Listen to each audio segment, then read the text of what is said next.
20 under 40, mejor, en el que realmente vais a tener la oportunidad de presentar vuestra actividad reciente. Sois un estudio realmente muy joven, con 5 años de edad, pero con una procedencia en su formación de San Sebastián y Barcelona y, sin embargo, radicado en Bilbao, aunque con conexiones indirectas o directas con esta escuela de Pamplona, y que realmente desde hace mucho tiempo estáis teniendo una presencia en el panorama arquitectónico cercano que ya no es simplemente el cercano, sino que ya trasciende esa dimensión, ¿no? Desde vuestra presencia en Arquia Próxima, en los premios Peña Ganchegui, los premios Arquitectura Plus o nuevamente Arquia Próxima, en fin, de alguna forma estando presentes en todos los foros que tratan de mostrar la arquitectura emergente, la arquitectura de las nuevas generaciones. Sin duda, el contexto en el cual habéis nacido, que es un contexto post-crisis arquitectónica, ¿no? Crisis más bien inmobiliaria, no crisis arquitectónica, pero también en gran medida crisis arquitectónica, puesto que puso en solfa muchos de los paradigmas con los cuales la arquitectura de finales de los 90 y principios del siglo XXI se estaba formulando.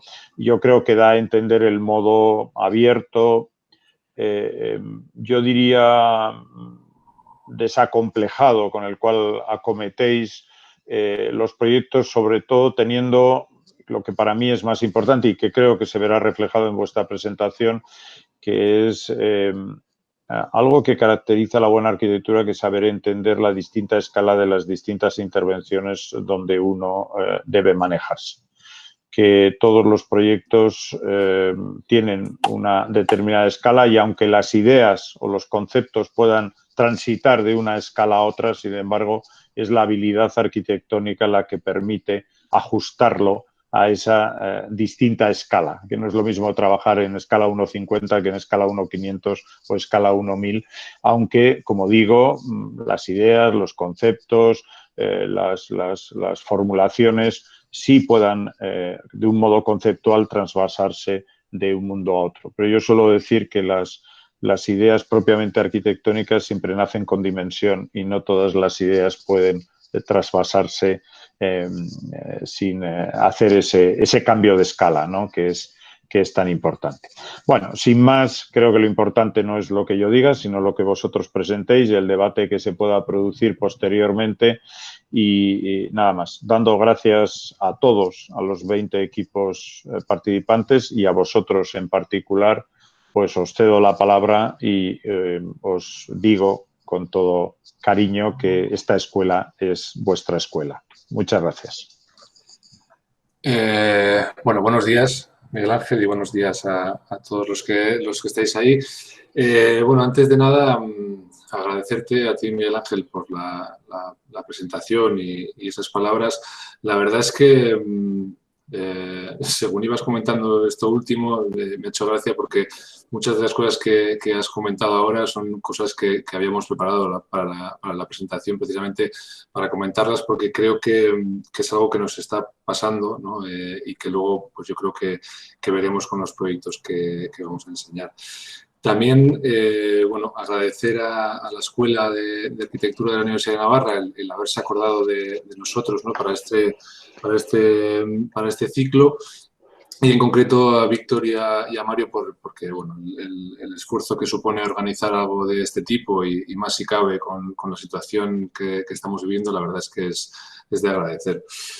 Y queríamos agradecer también el hecho que también has comentado, y es que, bueno, el realizar este tipo de actos o de eventos que vayan un poco enfocados o focalizados a los estudios más jóvenes, también merece un agradecimiento porque creo, estoy convencido que compartimos una ilusión y una capacidad de superación de este tipo de estudios bastante grande porque bueno, yo creo que la mayoría empezamos nuestra profesión, nuestra carrera profesional en una etapa en la que la situación era muy complicada y después de años peleando y ahora que parecía, ¿no?, que sacábamos un poco la cabeza, nos encontramos con esta incertidumbre, ¿no?, y el ver a ver qué será estos años. Entonces yo creo que todo tipo de cualquier acto que un poco destine esfuerzo a compartir o a reconocer el trabajo de los más jóvenes en nuestra profesión, la verdad es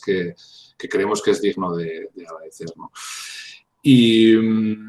Y nada, bueno, nosotros por hacer una breve introducción, aunque tampoco hay mucho más que decir de lo que ya has dicho tú, nosotros iniciamos el estudio Garmendia Cordero Arquitectos a finales del año 2015 y, bueno, cuando lo hicimos Álvaro y yo, al final lo que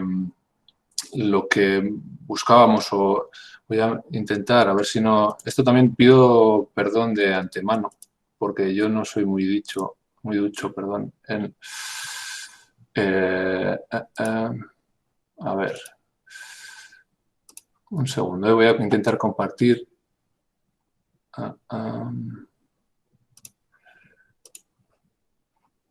A ver, la presentación ya, y pido, como decía, disculpas de antemano, porque no es que sea... A ver...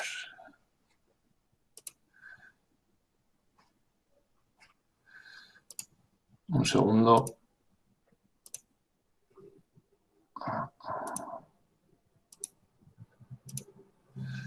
Vale, no sé si estáis viendo la presentación. Miguel Ángel, si puedes... Todavía no. Todavía no. Estaba cargándose, pero no se veía. Carlos, creo que estás compartiendo la pantalla completa y deberías seleccionar la pantalla en la cual tienes el PowerPoint únicamente. Sí, para que de esa manera te salga solo el PowerPoint y no Miguel Ángel. Eso es. Me estás sacando a mí, es verdad. Yo no soy interesante. ¿Ahora? Perfecto. Ahora sí que lo tienes. Si le das a presentación pantalla completa, seguramente se verá todo el carril, se verá a la izquierda. Sí. La tienes aquí, ¿no? Sí, la tengo presentación en pantalla completa. Vale, no te preocupes, nosotros iremos viendo a la izquierda las diferentes diapositivas, pero es un tema que tiene el MIC propio, ¿vale? Pero está perfecto. Vale, pues nada, bueno, por organizar ya esto, como os contaba, nosotros iniciamos el estudio a finales de 2015 y Álvaro, que es mi socio, y yo, bueno, compartíamos obviamente ciertas inquietudes y una manera, ¿no?, de trabajar. Ya habíamos trabajado antes juntos y manteníamos una línea de trabajo un poco basada en el esfuerzo en cada proyecto, ¿no? Al final, nosotros nos marcábamos o nos seguimos marcando tres conceptos a la hora de afrontar cada proyecto, que son la sinceridad, la coherencia y el respeto al contexto. Y, digamos, nos autoimponemos esa hoja de ruta o ese tipo de actuación para intentar conseguir el mejor de los resultados en cada proyecto, ¿no? Al final, estos tres conceptos, que son bastante amplios en sí mismo, digamos que no es que sean, digamos, no es mejor que cualquier otra decisión de funcionar o cualquier otra manera que tenga cualquier otro estudio. Es simplemente la nuestra, en la que nos sentimos más cómodos y bueno, la manera en la que entendemos nosotros la arquitectura, ¿no? Al final, hablamos de una sinceridad constructiva y material, hablamos de una coherencia, con lo que nos referimos un poco a una coherencia sistemática en cada decisión, con lo que nos referimos un poco a que cada decisión que tomamos a la hora de afrontar un proyecto o en el mismo proceso se atenga a una necesidad, ¿no? O sea, que tenga un porqué. No intentamos que no exista ninguna decisión gratuita o que no tenga un razonamiento, ¿no?, sobre el cual funciona y no responda a la necesidad del proyecto.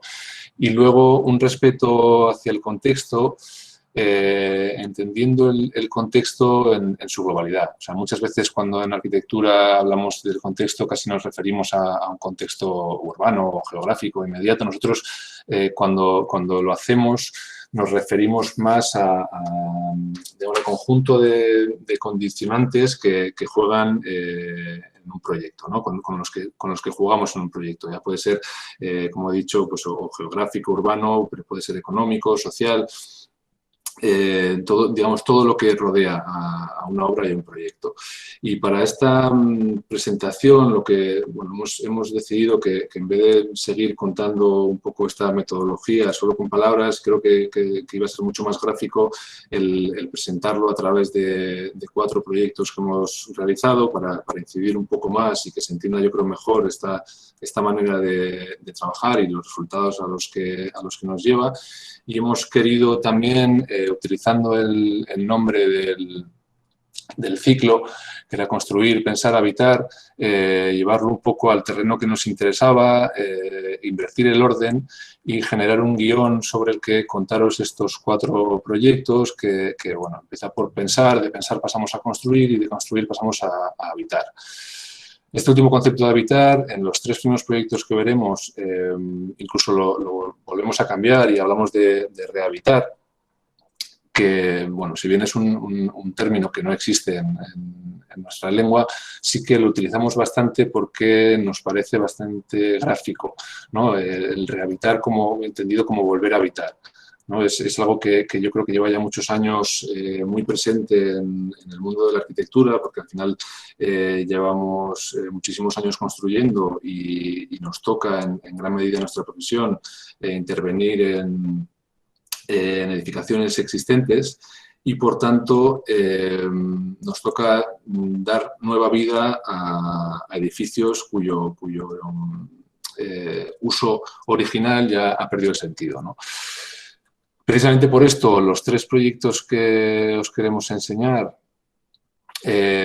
para ser todavía más gráficos, son 3 proyectos en los que existe un cambio de uso, en los que cuando llega a nosotros el encargo, tenemos que darle un uso diferente al que venía utilizando y por eso, bueno, hemos decidido presentaros estos 3 casos, ¿no? El primero es una reconversión de una cuadra en un espacio para eventos, para desarrollar eventos. Y, como os decía, bajo este guión, ¿no? Dado un poco por el nombre del ciclo, empezamos por el pensar, ¿no? por el analizar dónde estamos o qué nos encontramos cuando el cliente llega a nuestro estudio, ¿no? En este caso, por ejemplo, hay un contexto geográfico muy importante, hay un contexto, digamos, de uso obviamente muy importante, unas necesidades que presenta la clienta y nos centramos un poco en eso, ¿no? Si se ve, yo creo que se ve el plano en la parte izquierda, está de aquí, esa es la ubicación de la nave en la actualidad. Y para el que conozca un poco Bilbao, bueno, está situada en el alto del Monte Coveta. Monte Coveta es uno de los montes que rodea Bilbao, bueno, Bilbao es una ciudad que está, de ahí el nombre del bocho, ¿no? Está sumergida y rodeado de montañas, y una de ellas es el Monte Coveta, que seguramente algunos conozcáis porque es donde se celebra el Festival de Música BBVA Live. Y entonces, sí, dime. Se ha quitado la presentación. Si pudieras volver a compartirla, no la vemos. A ver. Bueno, a mí me pone que tu pantalla sigue siendo visible, ¿no se ve? Voy a volver a reanudar presentación. ¿Se ve ahora la pantalla? Ahí está. Y si quieres darle en modo presentación, sí. Ahora se ve con toda la estructura de PowerPoint, sí. Vale, ¿ahora se está viendo bien la presentación? Sí, ahora se ve bien, Carlos. Vale. Prueba a ver si te pasa alguna diapositiva, por si se te había quedado parado, por favor. Sí, ¿pasa? Yo sigo viendo únicamente San Mamés. Vale, pues yo creo que va un poco lento de todas formas, porque no sé si está siguiendo el orden de la explicación. A ver, Vale, voy a... Mira, ahora estáis viendo... ¿Ahora estáis viendo en modo presentación? Si quieres, en vez de hacerlo en modo presentación, hazlo en modo normal y ve pasando las diapositivas y saldrá igualmente bien, vamos. No te apures. Digamos, ahora estáis viendo, por ejemplo, el plano, ¿verdad? Sí. Vale. Pues como os decía, al final esta nave estaba ubicada en el alto del Monte Covetas, con lo que, bueno, desde la primera visita, digamos, que hicimos, pues nos quedamos, obviamente, prendados, ¿no?, de la ubicación que tenía, ¿no? Con estas vistas, ahí veis, pues, San Mamés en primer plano, todo Bilbao, incluso si se girara la vista alcanzaríamos a ver también la desembocadura de la ría en el mar Cantábrico, ¿no? Entonces, analizando bueno, las características del lugar, cómo la nave existente bueno, no deja de ser la típica construcción que cumplía su función, a nivel constructivo bastante pobre, pero bueno, en un sitio privilegiado. Comenzamos, digamos, a pensar, como decíamos en el título, a analizar qué es lo que necesitábamos hacer para que este edificio, que tenía una función, cambiara ese uso y cumpliera, digamos, con las expectativas que nos planteaba la clienta, ¿no? En este sentido, es algo que yo creo que también se verá en el resto de proyectos, nuestra manera de pensar o de funcionar a la hora de los proyectos es que nos gusta que termine en unos edificios de lectura fácil, ¿no? de una lectura sencilla. Nos gusta que sean fáciles de leer, que las actuaciones se entiendan muy rápidamente y no acabar en proyectos demasiado complejos. Ya digo, es algo personal nuestro que nos gusta actuar así. Y en este caso, lo que buscábamos era, mediante el mínimo de actuaciones, conseguir el mayor partido, ¿no? En este esquema se ve un poco en el axonométrico las 3 actuaciones que llevábamos a efecto dentro del edificio. La primera, que era abrir toda esa fachada que daba a las vistas, que cuando nos lo encontramos obviamente era completamente opaca, abrir ese ventanal hacia las vistas, rotar el muro de acceso. Luego veremos imágenes con el cual bueno, generamos un gesto que nos marcaba la entrada al edificio y al mismo tiempo conseguíamos tener un espacio filtro, ¿no?, de transición cubierto y protegido de la lluvia y en tercera instancia forrar el edificio con una nueva piel que bueno, digamos, diera una nueva imagen al edificio más acorde con el uso que iba a tener, ¿no? Al final, dado las vistas que teníamos y el lugar en el que estábamos, nuestra mayor obsesión en este proyecto era conseguir desarrollar un edificio anónimo, ¿no? Un edificio en el cual, exagerando, una vez te marcharas de allí ni siquiera te acordaras de él, ¿no? Porque al final creíamos que el protagonista era el lugar y lo que se veía desde ahí y para nada nuestro edificio, ¿no? Entramos en la fase de construir, que, bueno, yo creo que a todas las personas que nos dedicamos a esto es una de las partes más emocionantes de todo el proceso, porque, bueno, es el momento donde digamos, esa tensión aparece porque empiezas a comprobar si todo eso que te has imaginado, todas esas ideas que tenías y que tú habías visualizado en tu cabeza eran verdad o no, y te estabas equivocando, ¿no? Y te habías equivocado. Entonces, en ese proceso constructivo, ¿no?, se van viendo un poco esas cosas. En este caso, en esta fotografía, se ha abierto el ventanal, ¿no?, a esas vistas.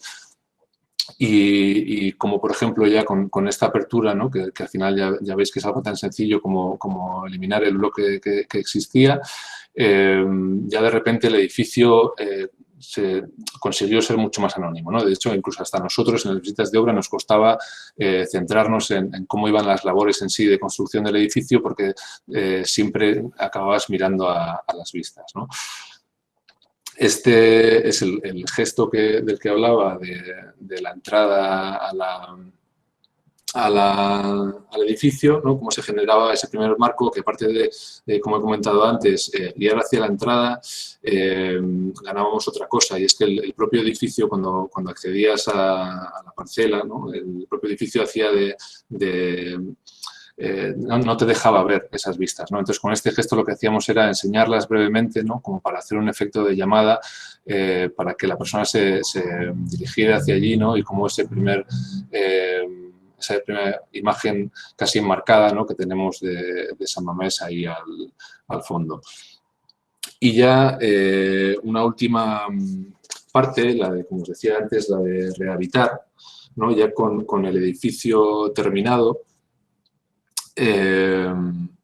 Bueno, ya aquí ya veis con esa piel, ¿no? El edificio ya en funcionamiento, con su nuevo uso y cómo aparece esta piel que bueno, digamos, decidimos utilizar una chapa microperforada, una chapa metálica microperforada de color oscuro y, bueno, como os decía antes, ¿no? Que intentando que cada decisión tuviera un porqué. En este caso, el elegir este material y no otro viene un poco dado por razones constructivas y también de imagen.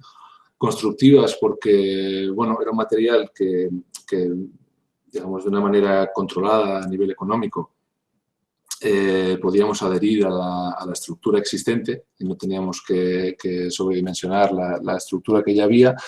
Al mismo tiempo nos permitía cambiar el perfil del edificio para enfatizar ese gesto de mirar hacia Bilbao, sin que, digamos, esa fachada que se enfrentaba a las vistas pudiera llegar a tener problemas con un efecto del viento, ¿no? Hacer un efecto vela con el viento que a veces soplaba muy fuerte desde el valle, ¿no? Y al mismo tiempo esa transparencia, según el punto de vista del edificio, nos permitía ver, ¿no? o atisbar sutilmente el edificio original. Esto lo que queríamos de esto es el hecho de que se reconociera fácilmente, no engañar, ¿no? Esto no es un edificio nuevo, sino que es una intervención en un edificio que ya existe, con lo cual esto nos permitía también bueno, seguir viendo que detrás seguía esa nave, ¿no? con una cubierta a 2 aguas y demás. Este es el gesto que hablábamos de la entrada, cómo se enmarca esa visual. Esta es, bueno, una foto que explica bien ese cómo con esas 3 actuaciones, ¿no? Cambia radicalmente la imagen que tenía esa cuadra, cómo se genera esa terraza, ¿no? Vinculada directamente con el interior a modo de mirador, y esa fachada que hablábamos que evita, gracias a esas perforaciones, el efecto vela.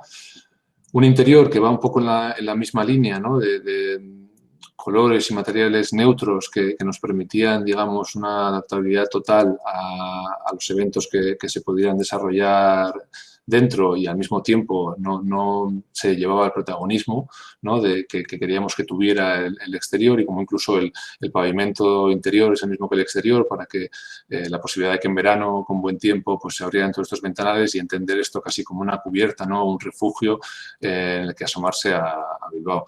Porque, como os decía al principio, para nosotros lo más importante de este proyecto era esto, ¿no? O sea, eran las vistas y el lugar que tenía, con lo cual nuestra mayor obsesión era que el edificio estuviera pensado para pasar desapercibido, porque entendimos que si entrábamos, o sea, si intentábamos competir con algo con lo que habíamos nacido ya, digamos, habiendo perdido la batalla, nos íbamos a equivocar. Entonces, siempre la obsesión fue esa, ¿no? La de hacer un edificio austero y sin ningún tipo de pretensión.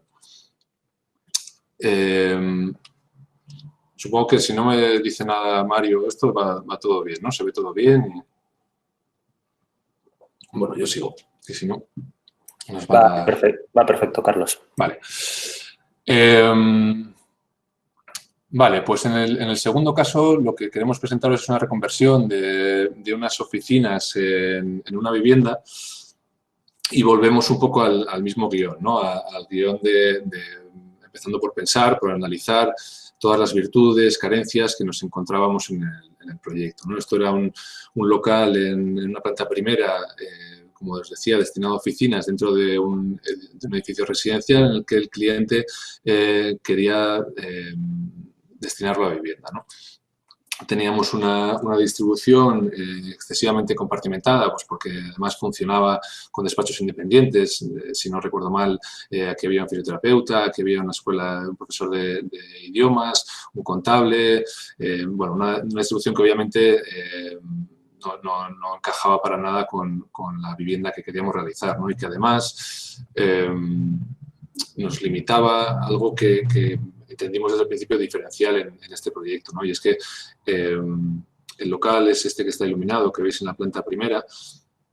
Esta foto es un poco explicativa de esto que voy a contar, porque en Bilbao, en su mayor parte, todo lo que las viviendas tienen huecos, ya veis que o verticales o más bien cercanos al cuadrado, ¿no? Esto es, digamos que es prácticamente el 95% de las viviendas en Bilbao funcionan con este tipo de huecos. Claro, esta primera planta, al haberse concebido como oficinas, nos permitía tener todo un ventanal horizontal y ganar un alto grado de luz y de visual, ¿no? hacia el exterior. Esto, obviamente, con la distribución que existía en origen, pues ya veis que se perdía completamente, ¿no? Y acababan volviendo a ser ventanas casi cercanas al cuadrado o verticales. Entonces, un poco con esta idea y buscando una distribución de vivienda que funcionara según las necesidades del cliente, bueno, distribuimos la planta de la vivienda, ¿no? Una planta que seguramente, y yo lo pensé, porque al menos yo lo pensé al principio cuando empezamos con este proyecto, que iba a ser mucho más fácil, nos iba a dar mucho más facilidad a la hora de ser libres diseñando, y sin embargo fue todo lo contrario, ¿no? Por la ubicación de las instalaciones, obviamente al ser una oficina, la ubicación de este patio de ventilación que en este sitio hizo bastante complejo la labor de distribución. Lo que sí intentamos siempre es, como os decía, ¿no?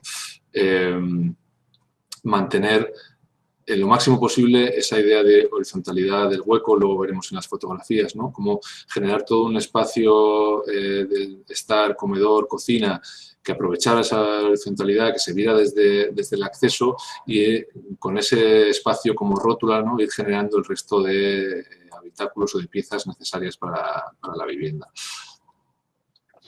Con estas ideas, bueno, empezamos ya a construir. Y algo que no habíamos comentado en el anterior y que, bueno, todos los que obviamente habéis construido o habéis intervenido en edificaciones existentes os habrá pasado segurísimo, y es que cuando tienes que derribar o empiezas esa labor de construcción, empiezan a aparecer cosas que tú quizás podías haber imaginado, pero obviamente no tenías la certeza, y acabas por incorporarlas a tu proyecto e incluso, como es, por ejemplo, yo creo en este caso, acaban teniendo mucho protagonismo dentro del resultado final, ¿no? En este caso, al descubrir, bueno, pues aparecieron estas imágenes. Aquí se va viendo un poco el proceso de obra, siempre pues eso, ¿no? Con esa ventana horizontal marcando un poco el recorrido. Como aquí ya se ve que, bueno, la decisión de dejar el techo con estas marcas, ¿no? Que eran del antiguo falso techo. Esto es algo que bueno, lo he comentado un poco por encima en el anterior proyecto. En este vuelve a aparecer y volverá a aparecer en el siguiente. Nos gusta en el estudio dejar visible la historia de los espacios en los que actuamos, ¿no? O sea, que se diferencie muy bien nuestra actuación, ¿no? Que responde a un tiempo y a unas necesidades, pero dejando visibles, por decirlo así, la historia de esos propios espacios, ¿no? En este caso, yo creo que el dejar el techo así nos ayudó a contar mucha parte de esa historia, ¿no?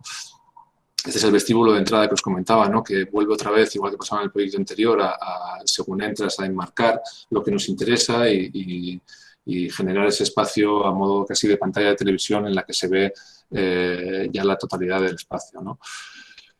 Esta foto, que también es de obra ya más avanzada, bueno, hemos decidido ponerla por otra cuestión. Y es que, bueno, este que veis en primer plano es Mariano, que es el cliente de este proyecto.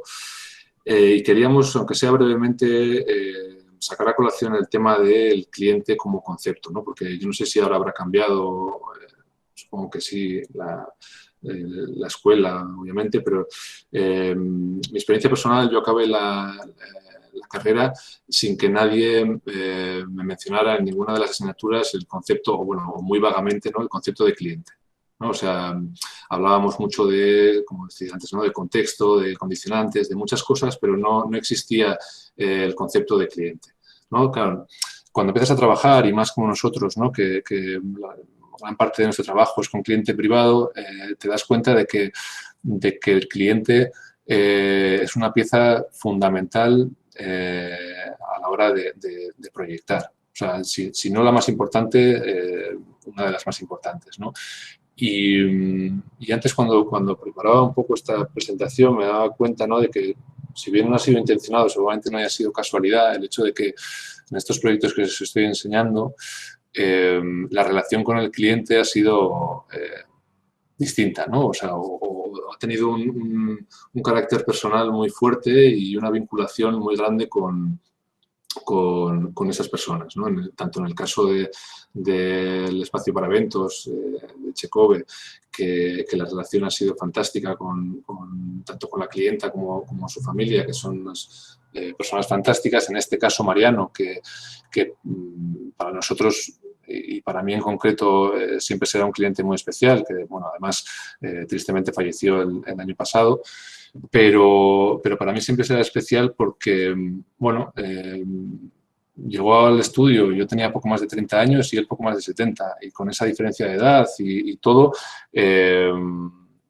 se generó un vínculo muy fuerte que de hecho, bueno, mantuvimos hasta el año pasado de amistad, ¿no? Y porque yo creo que en su momento acabamos de empezar con el estudio cuando nos llegó este encargo, y fue una persona que confió completamente en nosotros, ¿no? Y eso, para los que trabajáis, sabéis que la verdad es que no es mucho menos habitual de lo que nos gustaría. Vaya, y solo quería aprovechar esta imagen para introducir el concepto de cliente, porque creo básico también a la hora de proyectar.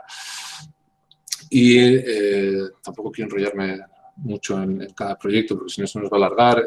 Ya en bueno, Rehabilitar, ¿no?, estas imágenes definitivas, como, bueno, como os decía, ¿no?, este vestíbulo que por dimensiones nos pedía ser más grande de lo que podría llegar a ser un vestíbulo o una entrada, ¿no?, habitual. Le dimos un uso como estudio, un uso que además luego ha tenido como estudio.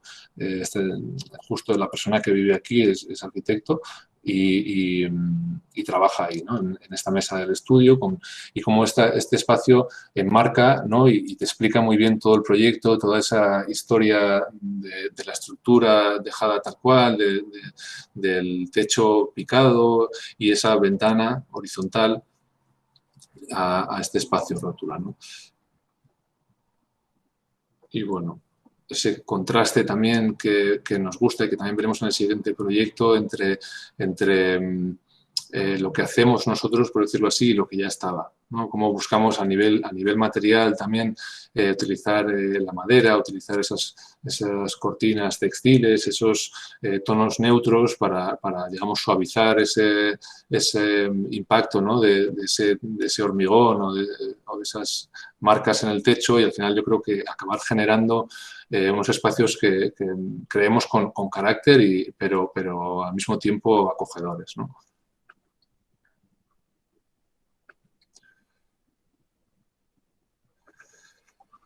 Bien, el siguiente caso, el tercero, el último digamos, estos de rehabilitar o de intervenir en edificaciones existentes, es una reconversión de una iglesia en vivienda. Obviamente, aquí hay, dentro de ese contexto del que os venga a hablar, ¿no?, había digamos, un peso mayor del apartado histórico, pero también del apartado social, refiriéndose, ¿no?, al cliente una vez más, ¿no? Obviamente, intervenir en un edificio como este, ¿no?, aparte de especial, digamos, tiene bastante responsabilidad y bueno, y es motivador, ¿no? Y obviamente, en este caso, basar la actuación en un respeto a la historia de este edificio, ¿no? Es una iglesia pequeña, un poco más que una ermita, que construida en el siglo XV, que luego tuvo una ampliación importante en el siglo XVI y luego una ampliación importante en el siglo XVIII, y que, bueno, pues nos encontramos peor incluso que en esta foto, porque en esta foto ya habíamos vaciado el interior, porque, bueno, la cubierta se había caído y casi había nacido un bosque dentro de la iglesia. Y, obviamente, aquí hay dos temas importantes, que es, como decía, a nivel histórico, un cambio de uso, ¿no?, de algo que se concibió, obviamente, como un lugar de culto, regenerarlo en una vivienda, respetando esa edificación original, y luego que dentro de esta actuación, la figura básica y por encima de todo es la del cliente, ¿no? Obviamente os podéis hacer una idea que una persona, en este caso TAS, se llama el cliente, una persona que se decide a adquirir una iglesia para allí desarrollar su vivienda, pues evidentemente no es el cliente habitual que nos suele llegar, ¿no? Entonces, ya pasando al apartado de construir, ¿no?, que está sentado en la viga, casi haciendo una prueba de carga, ese STAS, y como os decía también antes, la idea de confrontar la actuación nueva con el edificio histórico nos parecía básica. Parecía básica desde el punto de vista por eso, de ahí la elección de materiales, de ahí la elección de las soluciones. Queríamos que se distinguiera muy bien qué es lo que se estaba haciendo en el siglo XXI con lo que ya se había hecho anteriormente, ¿no? Aquí hablamos de esa sinceridad constructiva o de esa coherencia, ¿no?, a la hora de construir. Esta ya es una imagen con la cubierta prácticamente terminada. Y como, pues bueno, esa idea, ¿no?, de la elección de los materiales, bueno, la actuación que luego haremos en las fotos definitivas con el edificio existente marcaban un poco la manera de actuar, ¿no? Esto ya es el edificio terminado, entre comillas, terminado, luego explicaré por qué.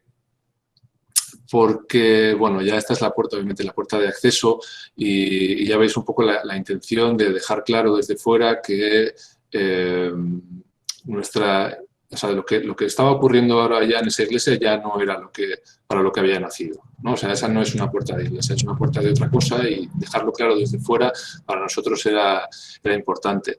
Del mismo modo que, una vez más, igual que pasaba en el anterior proyecto, limpiamos las paredes lo necesario para evitar problemas posteriores, pero una decisión voluntaria fue dejar tal cual, por decirlo así, dejar la ruina tal cual, porque nos sigue interesando, igual que decíamos antes, el hecho de que pueda contar historias, ¿no? El hecho de que cualquiera que pueda venir aquí siga entendiendo, ¿no?, o pueda imaginar que aquí existía una bóveda, ¿no?, que se ve por la parte que donde quedan aún los frescos, ¿no?, que se pueda llegar a imaginar cómo era esto antes de la actuación, ¿no?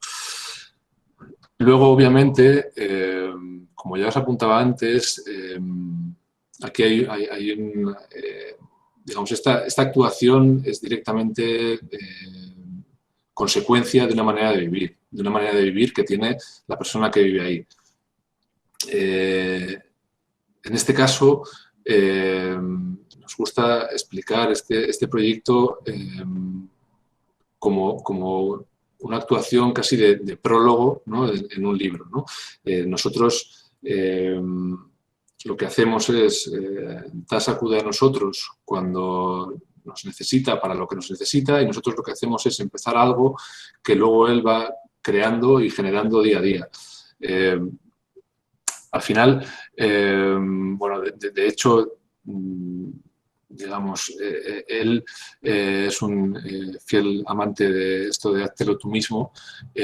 Parte de esta obra, que de hecho esta obra fue un proceso muy largo porque bueno, no había, digamos, no había dinero como para hacer más, y de hecho TAS él mismo, gran parte de esta construcción la hizo él mismo, ¿no? Fue todo un proceso muy lento en el que nosotros nos retiramos cuando ya estaba hecha nuestra labor, y que sigue creciendo día a día y sigue modificándose día a día y sigue, digamos, generándose y seguirá generándose hasta que conociéndole, hasta que se vaya de ahí o pase algo más grave, ¿no? Al final, un poco yo creo que estas imágenes dan idea de cómo, bueno, el remate que hubo que hacer, pues, bueno, digamos que el raseo llega hasta donde tiene que llegar, no intentar ocultar nada, sino todo lo que se hace que esté bien claro y que esté bien a la vista, ¿no? O sea, una vez más, el concepto de sinceridad.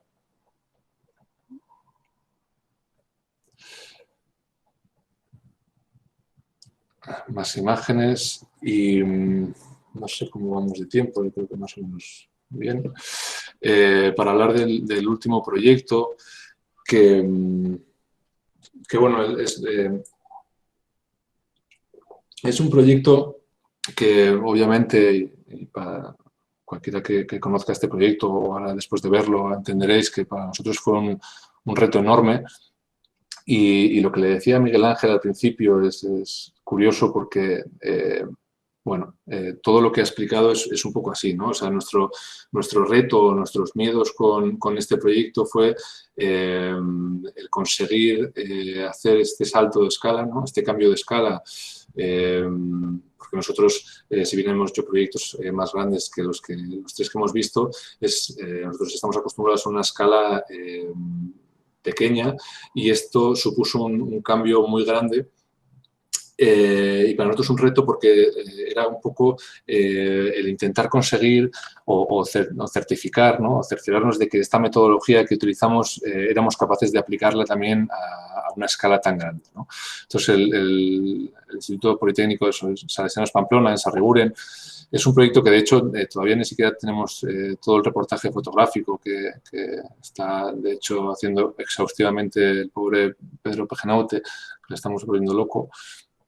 Pero nos hacía ilusión enseñarlo aquí, pues porque obviamente estando en Sarriguren y siendo esta conferencia en la escuela de Pamplona, ¿no? Pues digamos que nos hacía ilusión que, aunque no estuviera todavía, no lo hemos publicado en ningún sitio, por lo que digo, ¿no? Porque no tenemos todavía todas las imágenes por falta de rematar cosas, sí que, bueno, queríamos traerlo aquí, ¿no?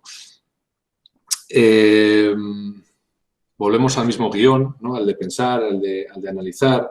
Aquí, obviamente, el contexto urbano primaba sobre casi el resto de apartados.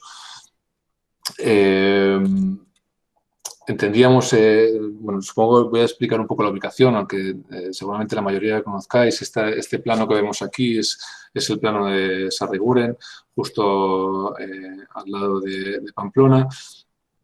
Una ordenación, como veis aquí, mayor parte de viviendas, y nuestra parcela se encontraba aquí. Una parcela, además de estar al norte un poco ya, casi del final, ¿no? Construido de la ciudad, con bastante incertidumbre en cuanto a todo lo que se va a acabar construyendo, con la variante o la carretera que lleva a Pamplona, que tiene mucho tráfico por aquí, y una zona de bueno, supermercados, gasolineras, etcétera, justo inmediatamente detrás, ¿no? Entonces, la escala o el tamaño del edificio o del programa era enorme. Entonces, uno de nuestros mayores miedos era acabar, digamos, generando un volumen demasiado violento de cara a la ciudad, ¿no? Y siempre la obsesión fue un poco a nivel de ciudad, de generar un edificio que pudiera ser lo más amable posible en su digamos, contacto con el resto de Sarriguren, ¿no? Entonces, siempre planteamos este diseño de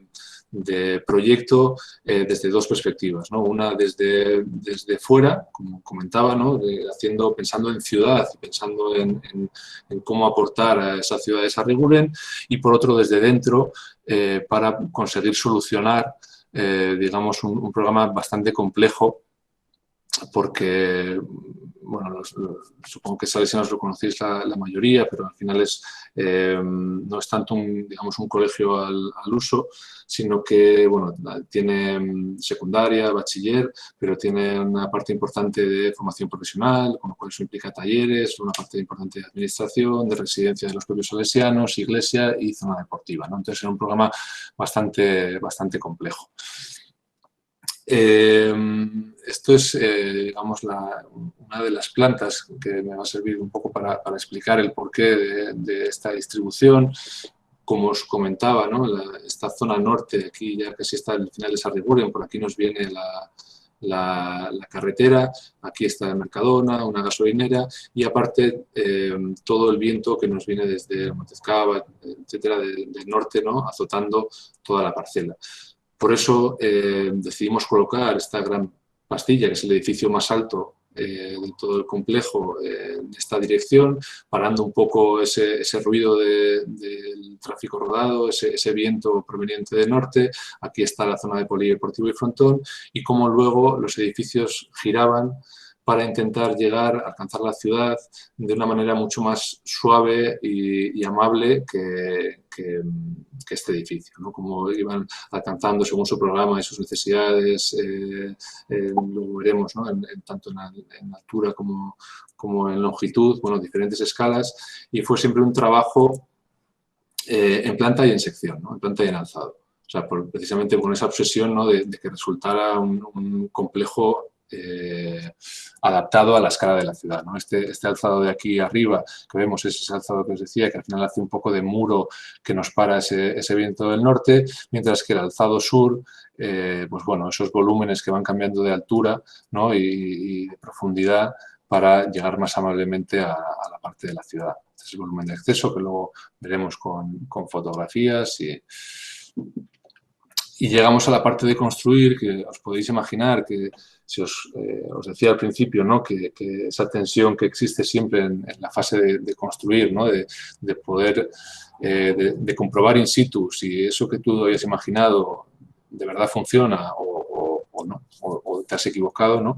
Pues os podéis imaginar que en esta escala, pues el miedo fue bastante mayor y la tensión fue mucho mayor, ¿no? Aquí vemos imágenes cuando empiezan ya a levantarse esos volúmenes. Esta es la parte sur, ¿no? De lo que os decía de esos cuerpos que van alcanzando la ciudad. Una foto interior, ¿no? de los talleres que también queríamos poner por un poco, aunque solo sea para citarlo, ¿no? Esa belleza o ese romanticismo que existe en las fotos de obra, ¿no? Como es algo completamente efímero, ¿no? Esta foto obviamente ya no se puede hacer y nunca más se podrá hacer porque ya está todo recubierto y sin embargo en este momento, ¿no? de la obra, incluso la lluvia que venía rachada había mojado el suelo y cómo genera estos espacios que bueno, están durante muy poco tiempo y luego ya vuelven a desaparecer, ¿no? Esto igual, pues bueno, una foto del vestíbulo principal del edificio aulario y una foto, bueno, de construcción aérea, bueno, cómo se iba levantando ya ese volumen norte, ¿no? de protección y cómo estos volúmenes iban alcanzando la parte donde están las piscinas municipales, del edificio de Carme Pinós y aquí que está en el edificio del propio Miguel Ángel, ¿no? Con una escala mucho más amable que la que nos tocaba lidiar, entonces como necesitábamos un poco bajar esa rotundidad para moldarnos, ¿no? a lo que teníamos. Y ya por último, habitar.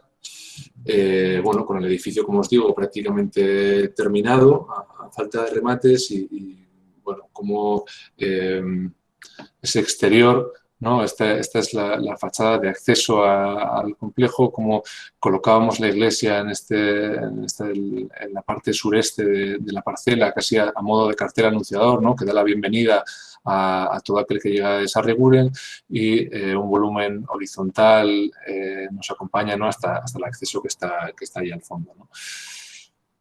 Esta imagen de cómo esos volúmenes, ayudados además por la vegetación, ¿no?, y la propia orografía del terreno que dejamos, hacen que se alcance la ciudad de esa manera. Incluso luego veremos en las fotos del espacio interior cómo la naturaleza acaba introduciéndose dentro del edificio para generar también de manera interior unos espacios agradables.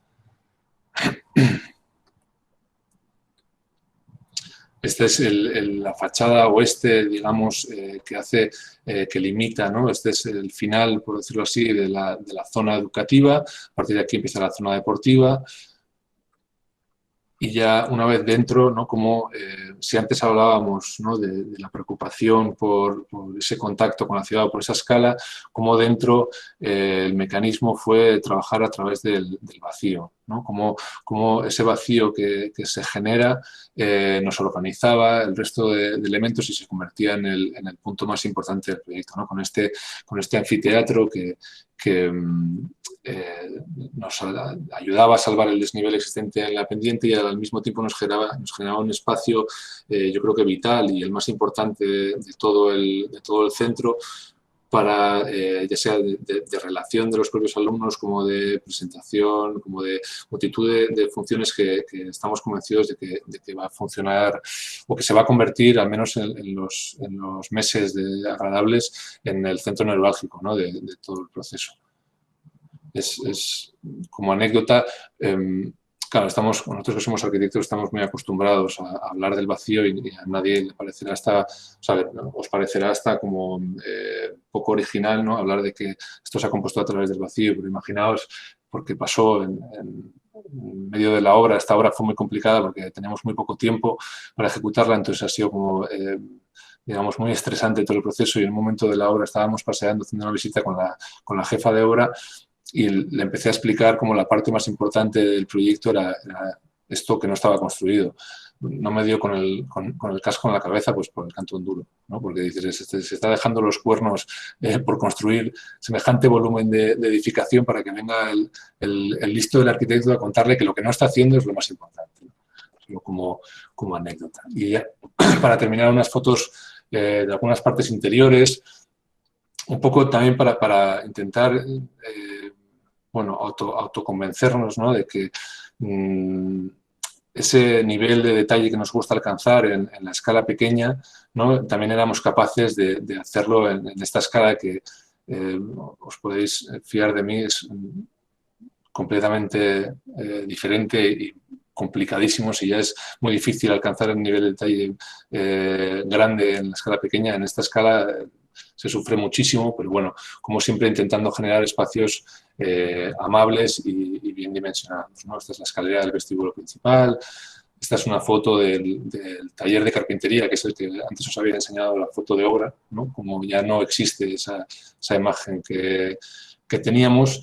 Y nada, ya para terminar, una imagen que yo creo que resume muy bien esa, bueno, la obsesión que nos marcaba un poco de este proyecto, y era este edificio entendido dentro de la ciudad, ¿no? Yo creo que seguramente habremos hecho muchas cosas mal, o hemos hecho muchas cosas mal en este proyecto, pero si algo yo creo que sí que estamos orgullosos es que seguramente en la foto es muy difícil de apreciar, pero algo que nos ha pasado ya con el edificio construido es que hasta que no entras dentro del edificio no te haces cargo del tamaño que tiene, ¿no? O sea, esto quiere decir que desde fuera parece mucho más pequeño y mucho más suave de lo que en realidad es, y creo que para nosotros eso es, o por lo menos a nosotros nos parece un éxito, porque es una de las obsesiones más grandes que teníamos, ¿no? Y nada, con esto ya termino. Espero que no haya sido demasiado pesado. No sé por qué me da la sensación de que ha sido un poco chapa lo que os he soltado, pero bueno, esperando que al menos os haya interesado y no sé, y bueno, ahora no sé si coge la palabra Miguel Ángel para digamos, esa ronda de debate o o de preguntas. Yo vuelvo a intentar dejar de presentar y no sé si... Bueno, yo sí que lo mismo, invitar a Miguel Ángel si quiere él participar con una primera pregunta. Si no, sí que tenía una cuestión para realizar, que es algo que yo he localizado y quería saber si era parte de vuestro trabajo. Entonces, bueno, único preguntarle en el caso a Bien, Ángel. yo querría perder protagonismo en este caso. Yo he invitado, creo que son los responsables los responsables de la serie, los que deben liderar todo este proceso. A mí simplemente, bueno, querría felicitaros porque me parece que el conjunto de la obra demuestra una extraordinaria madurez acogiendo proyectos de muy distinto calado, ¿no? Y de muy distinta escala, en la cual realmente a veces uno de los grandes problemas es fracasar, ¿no? en el intento o querer contarlo todo en el primer proyecto y en los proyectos sucesivos, ¿no? Esto me parece que es el tener una contención y ser capaces de ceñirse a pocos temas en cada proyecto o a un tema todavía que es más difícil, pues me parece un mérito y creo que es una de las cuestiones que la presentación permite ver, ¿no? Obviamente hay referencias, hay afinidades que ahí aparecen, pero yo creo que lo más importante es que los proyectos son variados y diferentes y todos ellos, sin embargo, esa relación entre el dentro y fuera creo que es una característica fundamental de todo lo que habéis mostrado, ¿no? Ese juego ambivalente dentro-fuera que yo creo que se convierte en uno de los elementos fundamentales. Quizás sería el tema fundamental de la conferencia, interpretado, como digo, con distintos registros porque los proyectos tienen distintos registros. Supongo que a eso os referíais cuando hablabais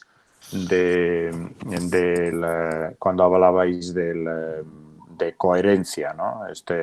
Esta relación o esta vinculación entre el dentro y el fuera. Nada más. No sé, Mario.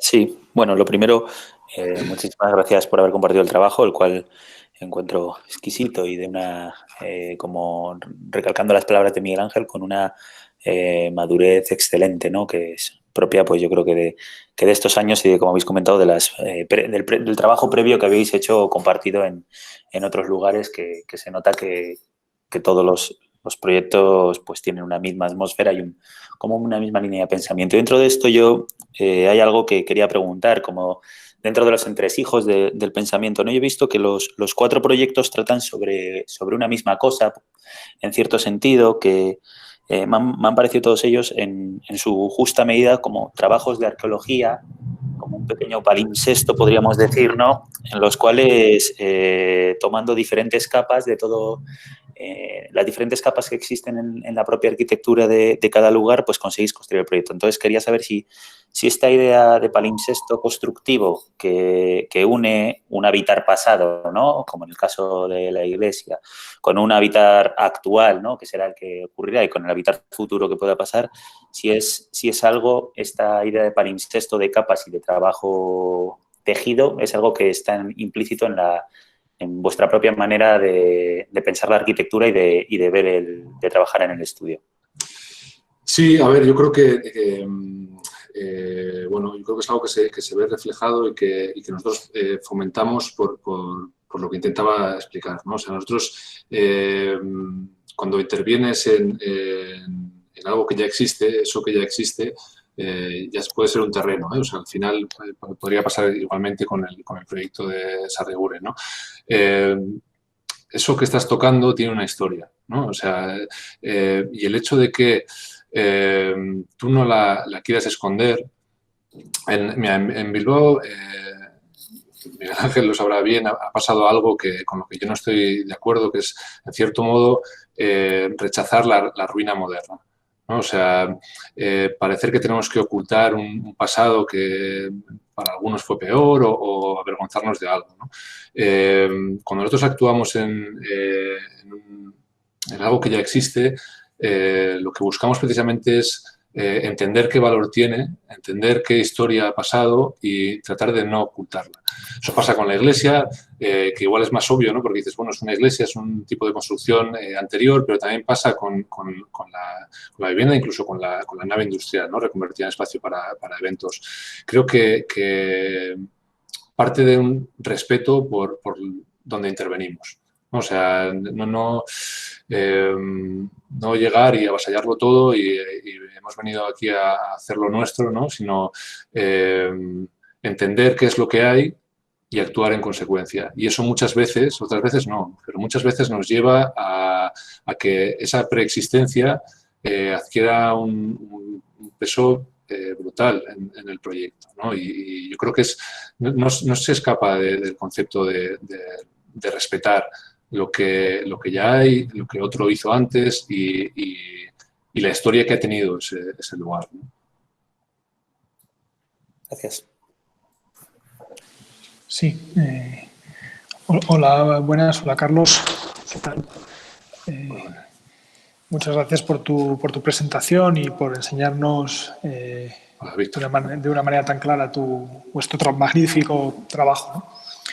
Sí, yo por aportar también algo a este debate, me ha resultado muy interesante la tríada de conceptos que has expuesto al principio como un poco guía de vuestro trabajo, ¿no? La sinceridad, la coherencia y el respeto al contexto. Que además, no sé si era intencionado o no, pero yo creo que están muy ligados con los tres conceptos que llevan el título del ciclo, ¿no? Con construir y habitar y pensar.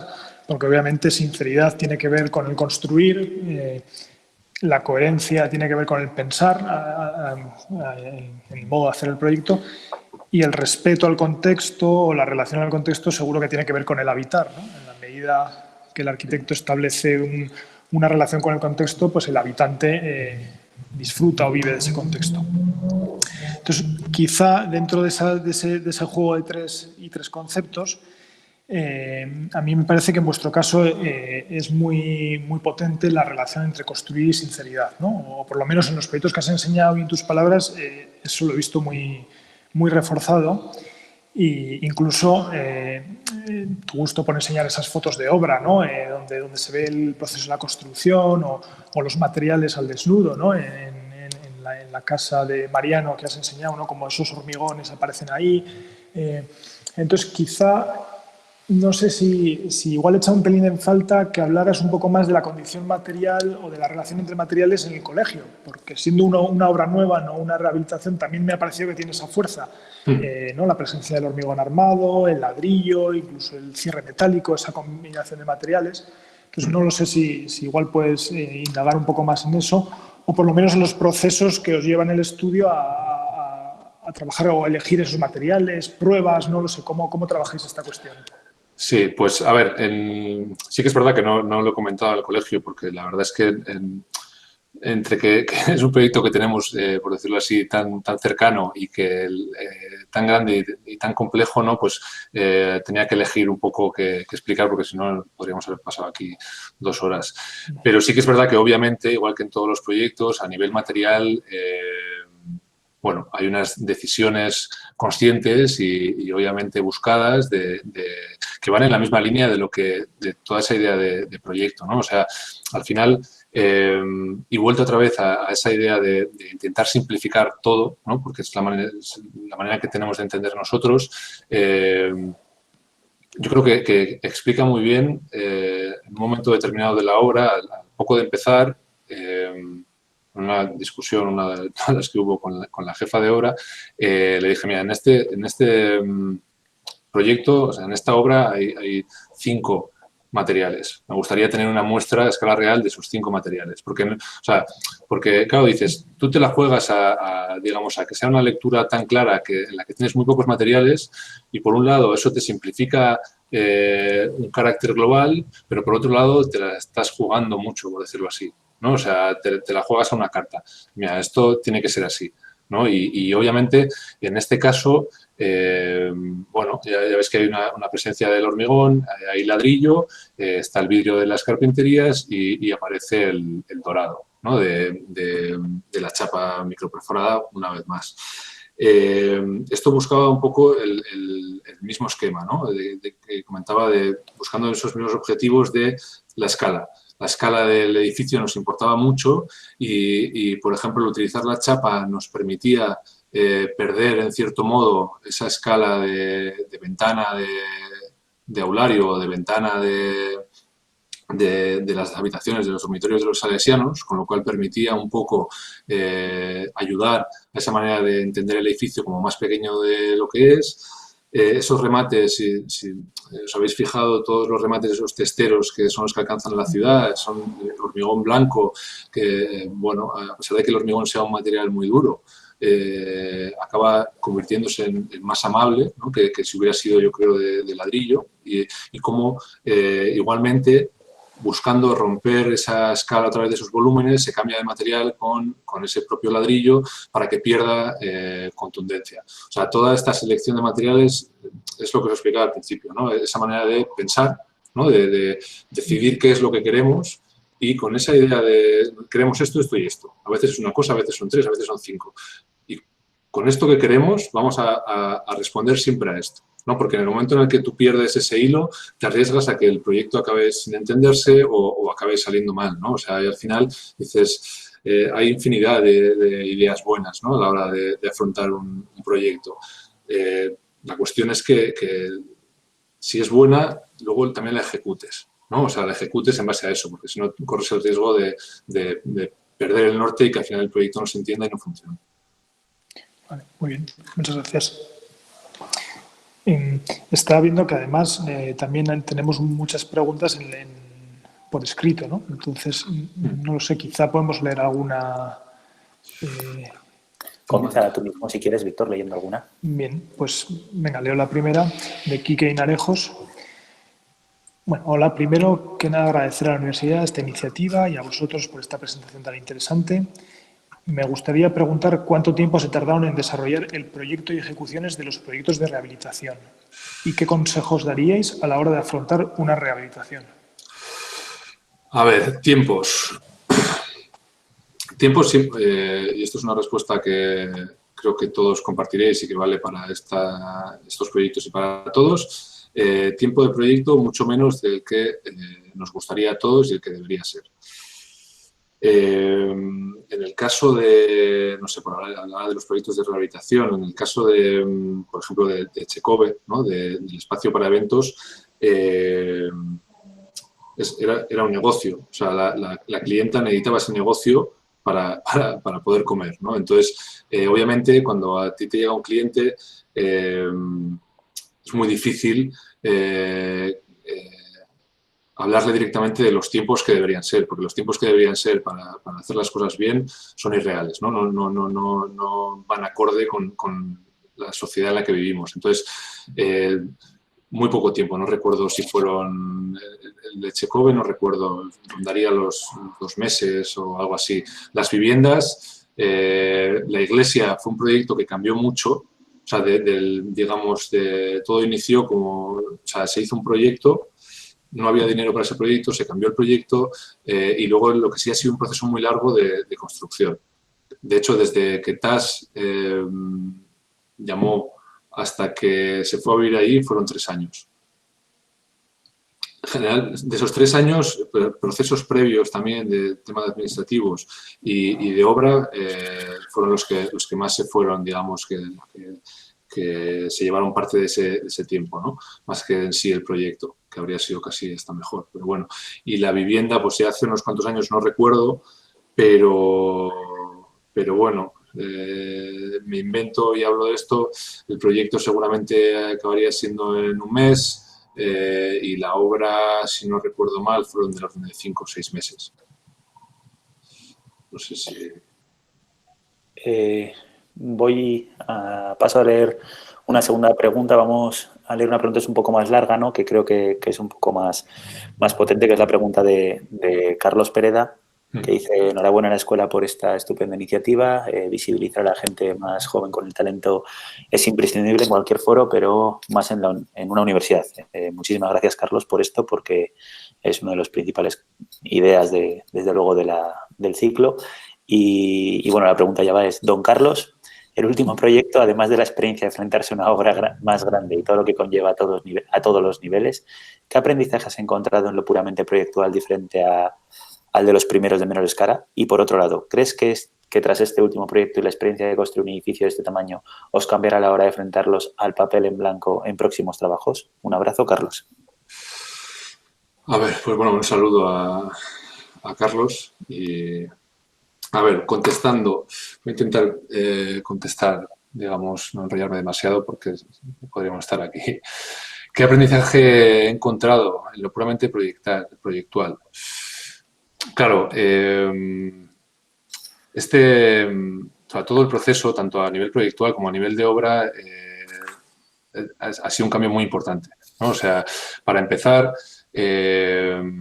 cuando tú, como las rehabilitaciones, ¿no? Cuando tú actúas en edificaciones existentes, incluso en proyectos de interiorismo, tú tienes un límite. Incluso en el primer proyecto tienes el límite, no puedes crecer, ¿no? Por normativa. Con lo cual, tienes unos límites establecidos sobre los que actuar, ¿no? Ya el primer cambio es ese. Tú cuando llegas a una parcela, tienes una parcela y ahora coloca las piezas como tú entiendas, ¿no? O sea, ese primer cambio, ¿no? De trabajar en algo más comedido, en un envoltorio ya creado, a generar tú esa arquitectura es muy diferente. Luego, la escala hace que los aciertos sean mucho mayores, pero los errores sean enormes, ¿no? Entonces, yo recuerdo sobre todo, además es que lo recuerdo claramente y yo creo que no me olvidaré nunca, porque además después lo hablé con Carlos, con el propio Carlos, ¿no?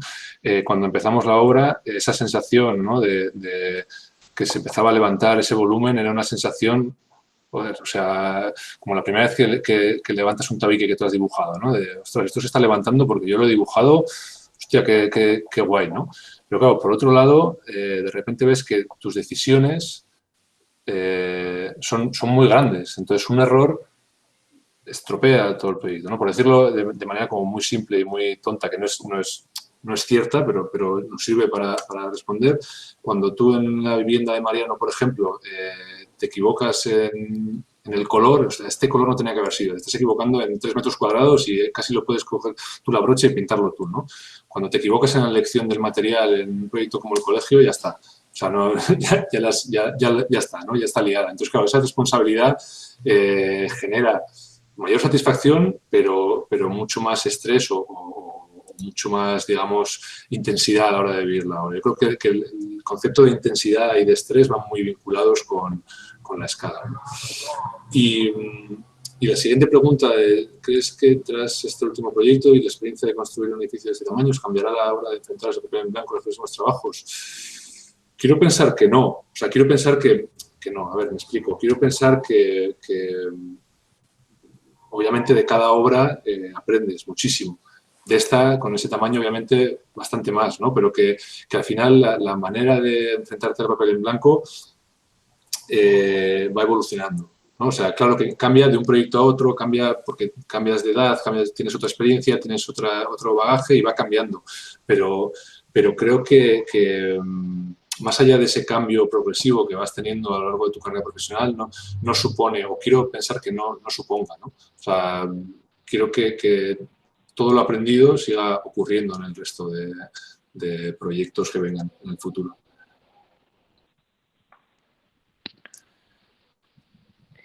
Muy bien, pues quizá leemos la última y finalizamos, ¿no? Porque se nos ha ido un poco el tiempo. Entonces voy a leer la última escrita, que es de Sergio Guardia, que bueno, comienza con unas palabras de felicitación y la pregunta en concreto es la siguiente. ¿crees que nuestra generación de arquitectos, refiriéndose a los jóvenes, porque lo mencionaba antes, van a respetar mucho más el lugar y van a intentar darle la espalda a la arquitectura de autor que en las últimas décadas del siglo pasado estaba demasiado presente? Pues yo soy, los que me conocéis lo sabéis, obviamente espero que sí. O sea, creo que hay un cambio generacional y un cambio vital demasiado fuerte como para que no sea así, ¿no? O sea, alguna vez hablándolo, ¿no? Hace poco participaba en una conferencia, ¿no? de la figura de Julián de Larrea Basterra, ¿no? Un arquitecto que murió hace un par de años, mayor. Y claro, en la época de Julián, ¿no? Teníamos 2 escuelas de arquitectura con 12 alumnos cada una, ¿no? Por generación, por promoción, y generalmente de familias de clase alta, porque no se podía aspirar todo el mundo y había muy poco número de arquitectos y como digo, de unas generaciones, o sea, de una clase muy alta. Hoy en día, ¿qué hemos pasado a ser los arquitectos? O sea, digamos, casi a nivel económico los más denostados, o sea, no denostados, pero bueno, nos tenemos que ganar el pan de cada día sufriendo. O sea, yo no creo que esa imagen de arquitecto omnipotente, ¿no? Que llega a la obra y aquí he llegado yo y es irreal, no corre a cargo de los tiempos. Y yo creo que nuestra generación lo ha aprendido, ya sea por decisión propia o por obligación de las circunstancias, pero ha aprendido a que el resultado de una obra es el compendio del trabajo de muchas personas, ¿no? Y nosotros somos una parte más. Y que nuestra aportación, más allá de resolver problemas, es generar proyectos que ayuden a las ciudades y a la sociedad. Y creo que, pues quiero creer que esa imagen, ¿no? aunque obviamente permanece, y nos vamos a citar ejemplos, sigue y seguirá existiendo, creo que nuestra generación, en eso hay un cambio muy importante. Bueno, yo creo que por hoy, ¿no? Ha sido suficiente. Muchísimas gracias a Carlos y Álvaro por haber comenzado, que siempre es tan difícil. Sobre todo, muchísimas gracias a todos por asistir. Y ahora, bueno, Maitane va simplemente a daros unas directrices para los próximos días, si queréis, y en aras de que pues, todos podáis continuar asistiendo libremente y podéis continuar participando también como lo habéis hecho hoy. Así que muchísimas gracias por la parte de Víctor y mía, aunque Víctor está ahí, pero bueno, ya aprovecho y la doy. Y Maitane ahora se queda dándoos os dice nada, 2 pequeños repuntes antes de cerrar la sesión. De verdad y de corazón, gracias muchas. Bueno, pues muchas gracias. Hemos terminado la sesión del estudio Garmendia Cordero, la primera de este ciclo. La semana que viene hay 3, martes, jueves y viernes. Martes y jueves es a las 6:30 de la tarde y el viernes a las 12:30, como hoy. Y serían martes el estudio Lecumberri Cidoncha, el jueves Carranza Vázquez y el viernes Bonel Doriga. Quien esté inscrito le llegará el acceso al Meet la misma semana que viene, antes de cada conferencia.